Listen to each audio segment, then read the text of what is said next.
Now, the Belle Epoque, which I believe it is, was chosen as the title of this session because I thought it sounded classy and it might help pull a crowd. But after locking it in, I googled it, and I was pleasantly surprised to find that it's quite apt. So the Belle Epoque was the beautiful era, a period in Europe just prior to World War I, which was characterised by optimism, economic prosperity and innovation. So the tenuous link to today's session is that it's a golden age for competition and consumer protection in the agriculture sector, with Mick Keogh having been appointed as the first ACCC Agriculture Commissioner and a supporting agriculture unit having been established. My key message for today is that the Agriculture Commissioner process represents a genuine opportunity for the sector. An opportunity to shine a spotlight on some long-standing supply chain issues, to identify new issues that might otherwise have been allowed to fester, and in some cases to recognise that markets are working better than we thought. But it is not a silver bullet, and the resources directed by the government are only one side of the bargain. In order to realise this opportunity, the sector is going to have to contribute to the process to ensure the Commission has the information required to make fully informed decisions. If anything, the stakes over the next 5 years are raised by the process. The only certainty from a greater focus on agriculture is that the ACCC will make more decisions impacting on the sector than it otherwise would have. I'm suggesting that it's important to get those decisions right. And there's also a temporal element.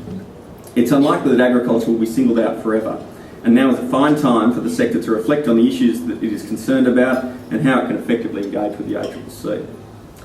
So in order to understand this opportunity and provide a bit of guidance on how to make the most of it, I thought it'd be helpful to track through 4 pretty straightforward questions. Firstly, how did we get to this point? What are you getting for your money? What does it mean for the sector? And how can you get involved? In terms of how we got to this point, the first thing is to recognise that we've arrived at a fairly unusual place. Just like competition and consumer protection regulators internationally, the ACCC is a cross-sector regulator, meaning it has the capacity and resources to administer the competition law right across the economy. But for a limited time only, in this case 5 years, an exception has been made, and the ACCC has been allocated additional resources that are dedicated to the agriculture sector. This is unusual. You're officially special, and I think you should take that on board. But agriculture isn't just any sector. As we know, agriculture matters. It's a major sector, contributing $53 billion to the economy, and it makes its contribution in communities that are heavily reliant upon it.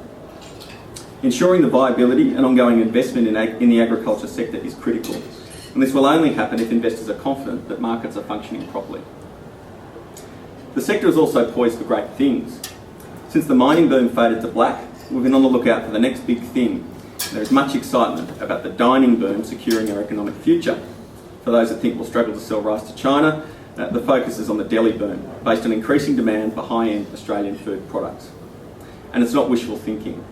A few years ago, McKenzie did a global competitiveness study for the Business Council, in which they recognised the Australian agriculture sector as a key advantage performer industry.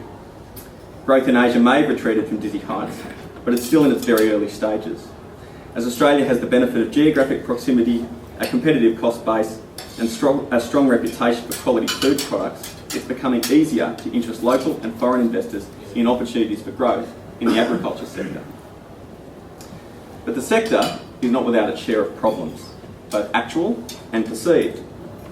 Most of the supply chains are highly concentrated, with the most vigorous competition to be found in primary production. There can be no more fertile ground for the emergence of competition issues than market concentration and the existence of market power. These market structures, of course, are no accident. In order to maintain international competitiveness, Australian farmers need efficient livestock processors and grain bulk handlers. This provides a good case for consolidation in which economies of scale can be achieved. But there have been a few bumps along the way. Farmers were sold on the benefits of privatisation based on the international competitiveness that new investment would bring to the sector, and this has definitely happened. But instead of dealing with a benevolent monopoly marketing board, they now find themselves up against limited channels to domestic markets and operators of export infrastructure that have obligations to their shareholders. And if that wasn't enough to turn a farmer's smile into a frown, there are graphs available that are fairly dark and disturbing. The trend for farm gate prices long term is down, down, down, which is already impacting marginal producers and threatening the next wave of farmers that lack scale. namely the family farm. This combination of being a price taker with limited options to access markets and declining profits has led to a growing sense that everybody is making money except the farmer. And there's only so many possible reasons for this, and one of them is that market structures and competition issues are distorting supply chains and providing a disproportionate share of value to wholesale, retail and logistics functions. While there have been concerns growing for a long time, the voice of the farmer was heard loudest in 3 recent regulatory processes. In the ACCC's 2008 grocery inquiry and subsequent push for reforms to misuse of market power laws. In the Senate inquiry into ownership arrangements of grain handling following the ACCC's decision to clear the ADM takeover of GrainCorp in 2013. And in the wake of the ACCC decision to clear the JBS acquisition of Primo early last year, which spilled over to the ongoing red meat Senate processing inquiry. Rightly or wrongly, farmers did not identify with aspects of the ACCC's analysis on these issues and asserted that more needed to be done to ensure that the ACCC had its head around competition issues in the agriculture sector. And it wasn't always put that politely.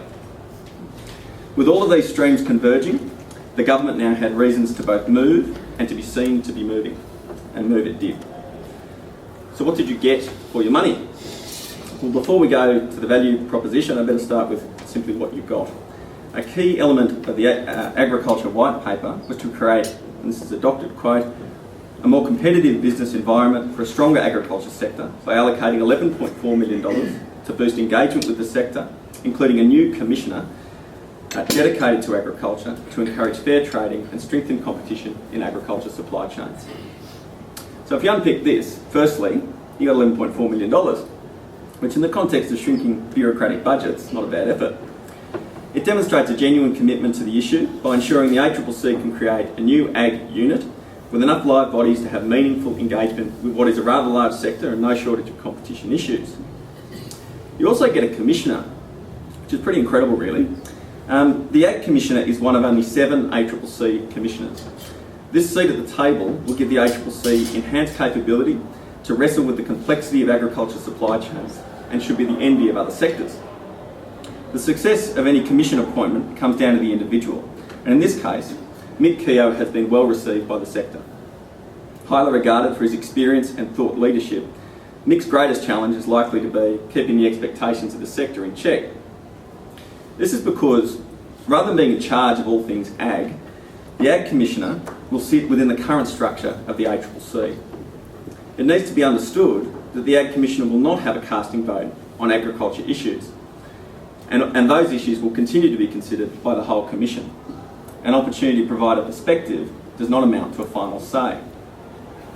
Further, the objects of the ACCC will steadfastly remain promoting the welfare of Australian consumers.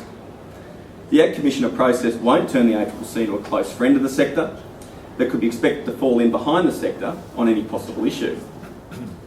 Most importantly, the Commission itself is just part of a much broader ACCC regulatory process. Commission decisions are based on information gathered and analysed by ACCC staff. There's no reason to assume that just because one or all commissioners have strong agriculture credentials, that they will have access to information relevant to a particular decision through any other means. Beyond the Ag Commissioner, you also get an Ag Unit, or in long form, the Agriculture Enforcement and Engagement Unit. This team of around a dozen investigators forms part of the ACCC staff and will be in charge of doing the heavy lifting in engaging with the sector and framing issues for the Commission to consider. As well as formally reporting to the Commission, the Ag Unit will work with the Ag Commissioner to ensure that it has appropriate direction to prioritise and progress issues. It's in this way that a large part of the benefit of the Ag Commissioner process is likely to be realised. And finally, you get a work program in the form of a series of regulatory processes led by the Ag Unit, which have the aim of focusing on particular agriculture supply chains and exploring and testing issues of concern. These include workshops, which are a bit of a have your say day to flush out relevant issues, market studies, which are a more in-depth review of supply chains and include processes for market participants to submit relevant evidence, including on a confidential basis. You've got informal engagement, in which the Ag Unit will field queries and take meetings with any market participant that offers a useful perspective. And you've also got the provision of customised and user-friendly, I should say farmer-friendly, information regarding the rights and processes available to market participants under the Competition and Fair Trading Law. With these avenues to engage with the ACCC, it's getting harder to complain the ACCC isn't taking the time to work out what's really going on in agriculture supply chains.